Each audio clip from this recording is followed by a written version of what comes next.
Hello दोस्तों, जैसा कि आप देख सकते हैं एक और नोटिफिकेशन हमारे सामने आ गया है। इसका नाम है NABARD, national bank for agriculture and rural development. इसका देखिए असिस्टेंट मैनेजर के लिए पोस्ट आई है और ग्रेड ए की जॉब होती है ये। और इसमें जैसे कि आप देख सकते हैं 2 तारीख से इसका आज 2 सितंबर से इसका रजिस्ट्रेशन स्टार्ट हो चुका है। ऑनलाइन रजिस्ट्रेशन होगा, 23 सितंबर तक चलेगा। इसकी डिटेल नोटिफिकेशन है आपको इनकी वेबसाइट पे, देखिए यहाँ पे भी आपको मिल जाएगी। और मैं नोटिफिकेशन डिस्क्रिप्शन में भी इसका नोटिफिकेशन पूरा डाल दूंगा। पहले मैं बता दूं जिनको नहीं पता है कि नाबार्ड होता क्या है। ये देखिए नाबार्ड है, एपेक्स बैंक है। बैंक एक्चुअली समझ सकते हैं आप, एपेक्स बॉडी है जो कि एग्रीकल्चर और रूरल डेवलपमेंट को प्रमोट करता है। इसी के अंदर सारे एग्रीकल्चर बैंक और रूरल बैंक आते हैं। तो आपको यहाँ पे सबसे बेस्ट ये है कि कोई कस्टमर डीलिंग नहीं है। कस्टमर यहाँ पे नहीं होते हैं, यहाँ पे सिर्फ बैंक्स होते हैं। बैंक को ये देखता है, उनको रेगुलेट करता है। जैसे आरबीआई है, कमर्शियल बैंक को रेगुलेट करता है, वैसे ये एग्रीकल्चर बैंक को रेगुलेट करता है।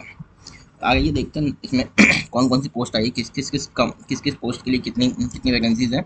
देखिए सबसे पहले जो ऑनलाइन एप्लीकेशन जो स्टार्ट हो जाएगा वो 2 तारीख से स्टार्ट हो जाएगा। इनकी वेबसाइट पे ही फॉर्म भरा आएगा। देखिए जो वेबसाइट है यहाँ पे आप देख सकते हैं, यहाँ पे पूरी डिटेल दी हुई है, यहाँ से आप फॉर्म फिल कर सकते हैं। 23 सितंबर तक आखिरी डेट है। इसके पहले पहले आप थोड़ा फॉर्म भर लीजिएगा।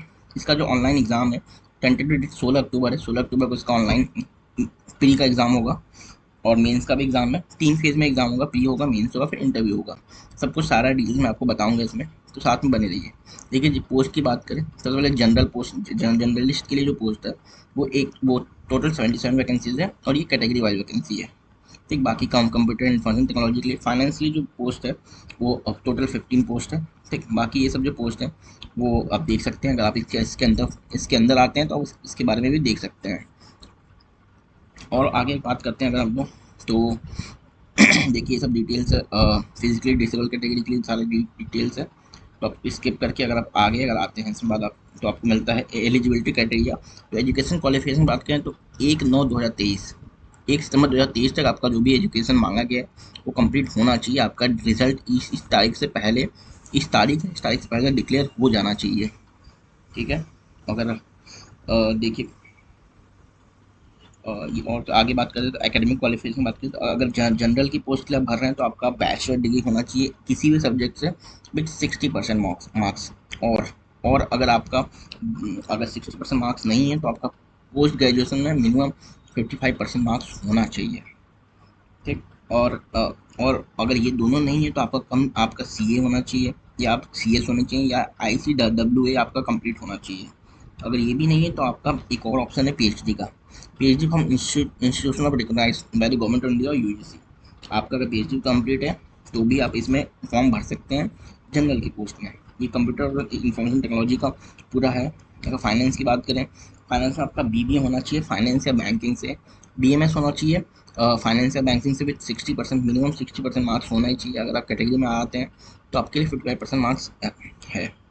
और अगर ये नहीं है तो आपका 2 ईयर फुल पीजी डिप्लोमा होना चाहिए मैनेजमेंट फाइनेंस से, या तो आपका एमबीए होना चाहिए फाइनेंस से, या फाइनेंस से with 55% minimum marks.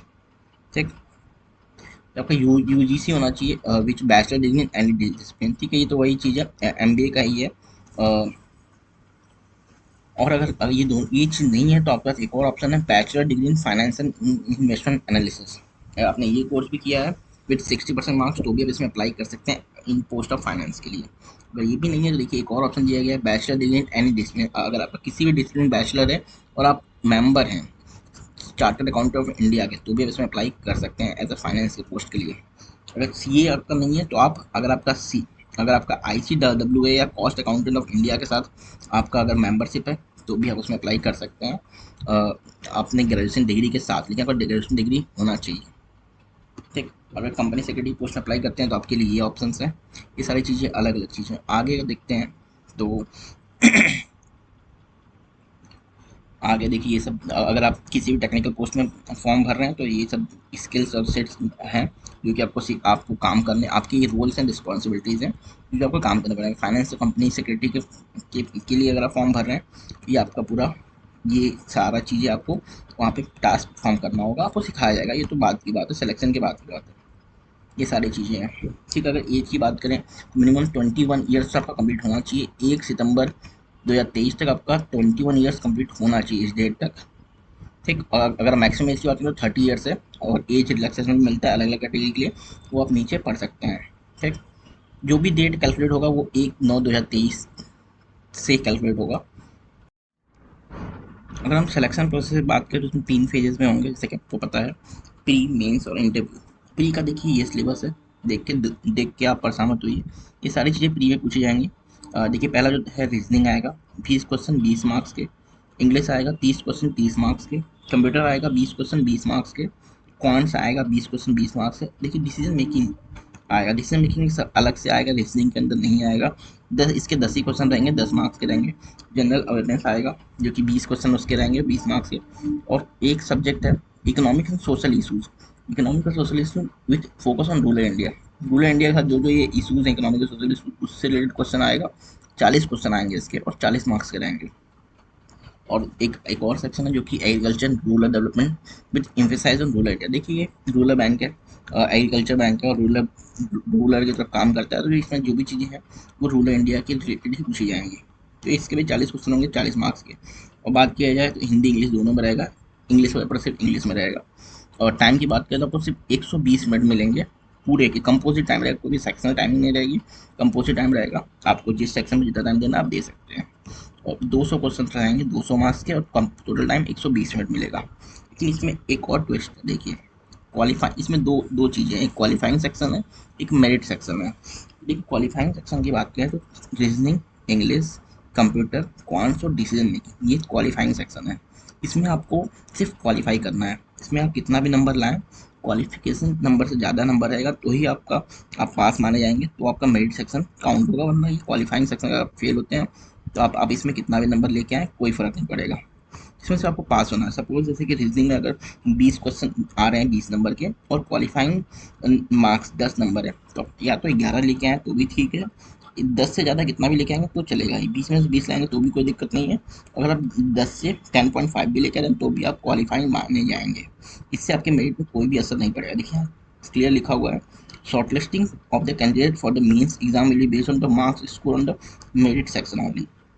Merit section में जो जो मार्क्स आएंगे उसके बेसिस पे आपको मेंस बुलाया जाएगा। क्वालिफाइंग सिर्फ आपको क्वालिफाई करना है, ठीक। मेरिट सेक्शन में बाकी जो जो सब्जेक्ट बचे हैं वो सारे सब्जेक्ट मेरिट सेक्शन में आएंगे। तो आपको देखिए इसमें मेन फोकस आपको इसी इसी दो चीज़ों पे करना है, इन चीज़ों पे और जनरल अवेयरनेस पे। बाकी अगर आप बैंक की तैयारी करें तो आपका ये चीज़ तो पहले से ही पूरा प्रिपेयर होगा, बस आपको थोड़ा बहुत रिवीजन करना है ताकि आप इस सेक्शन को क्वालिफाई कर सकें, ठीक। अगर मेंस की एग्ज़ाम की बात करते हैं, मेंस एग्जाम में देखिए पेपर, दो पेपर होंगे। पेपर वन में इंग्लिश इंग्लिश आएगा, इंग्लिश वो भी डिस्क्रिप्टिव आएगा, ऑप्शंस ऑब्जेक्टिव नहीं आएगा। 3 क्वेश्चन होंगे सिर्फ इसके, 100 नंबर के होंगे, ठीक।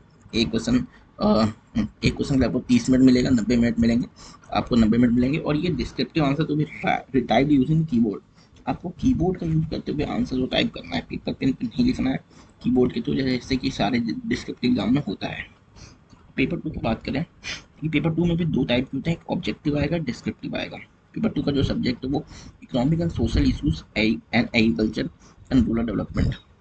ये देखिए ये सब्जेक्ट है, ठीक। इसमें कोई भी क्वांट्स, रीजनिंग, वो सारी चीज़ें आपका प्री में आ चुकी हैं, मेंस में नहीं आएंगी, ठीक है। और ऑब्जेक्टिव क्वेश्चन की बात करें तो 30 क्वेश्चन होंगे, कुछ क्वेश्चन 2 नंबर, कुछ क्वेश्चन 1 नंबर के। टोटल मार्क्स 50 नंबर का होगा। टाइमिंग में टाइम 30 मिनट मिलेगा इस क्वेश्चन को करने के लिए, हर क्वेश्चन के लिए आपको 1 मिनट मिलेगा। डिस्क्रिप्टिव की बात करें तो 6 क्वेश्चन रहेंगे, इसमें कि आपको 4 क्वेश्चन अटेम्प्ट करने हैं। देखिए 4 क्वेश्चन अटेम्प्ट करने हैं, 2 आपको ऑप्शन रहेगा, ठीक। 6 में से 4 अटेम्प्ट करना है आपको। 2 क्वेश्चन होंगे 15 मार्क्स से विथ डिफिकल्टी लेवल, 2 क्वेश्चन होंगे 10-10 मार्क्स के, ठीक। वो नॉर्मल लेवल होगा उनका, 50-50 नंबर का ये रहेगा, ठीक। और 90 मिनट आपको उसके लिए मिलेंगे। डिस्क्रिप्टिव वही आपको कीबोर्ड का यूज़ करते हुए आपको लिखना होगा वहीं पे एग्जाम में, ठीक।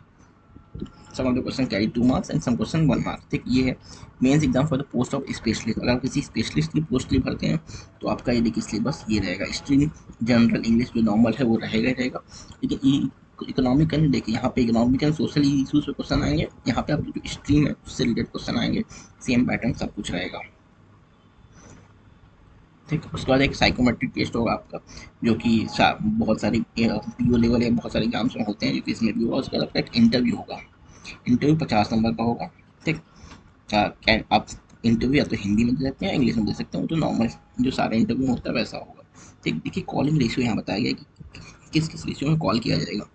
अगर प्री एग्जाम क्वालिफाई करके मेंस के लिए कॉल की बात करें तो 1:25, एक सीट के लिए 25 लोग को कॉल किया जाएगा।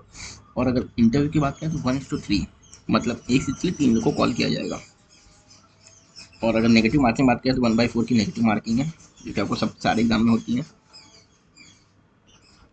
और ये सब सारी चीज़ें हैं। देखिए थोड़ा सा अलग टाइप के एग्ज़ाम है, बाकी जो बैंक से एग्ज़ाम होते हैं उससे बहुत ही अलग है, इसका सिलेबस बहुत अलग है। और तो आप इस पर थोड़ा ध्यान देंगे तो बहुत ही अच्छा आप इसमें स्कोर कर सकते हैं। इसमें देखिए जो सैलरी सबसे बेस्ट है उसकी सैलरी मैं आपको दिखाता हूँ अभी।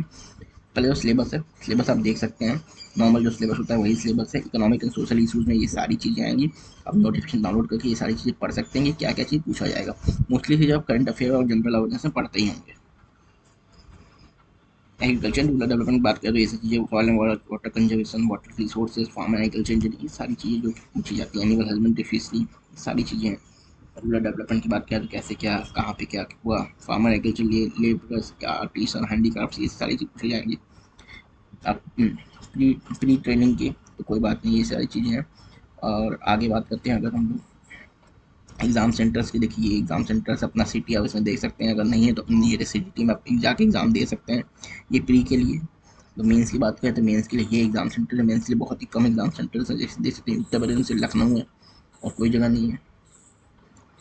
बाकी अगर इंटरव्यू में भी held in few centres which come interview, ठीक है, इंटरव्यू जो है इसी किसी सेंटर में होगा, तो आपके इंटरव्यू लेटर में बता दिया जाएगा। एप्लीकेशन फ़ी की बात करें तो 850 जो है वो लगेगा आपका जनरल, और सब कैटेगरी SC ST PWD के लिए 150 लगेगा। ठीक, अब पे स्केल सबसे इंपॉर्टेंट था, पे स्केल। देखिए इसका जो बेसिक पे है वही सिर्फ 44,500 रुपीज़ है। बेसिक पे, इसके ऊपर DA लगता है, इसके ऊपर बहुत सारे अलाउंस लगते हैं, उसके बाद आपको मिलता है तो जो आपको ग्रॉस सैलरी, जो एक ग्रॉस सैलरी मिलेगी वो 1 लाख रुपये मिनिमम मिलेगी ही मिलेगी, आपकी ग्रॉस सैलरी होगी। तो बहुत अच्छी जॉब है। किसी भी जॉब में अभी तक इस साल के किसी भी जॉब में 1 लाख रुपये सैलरी नहीं मिल रही है अभी भी।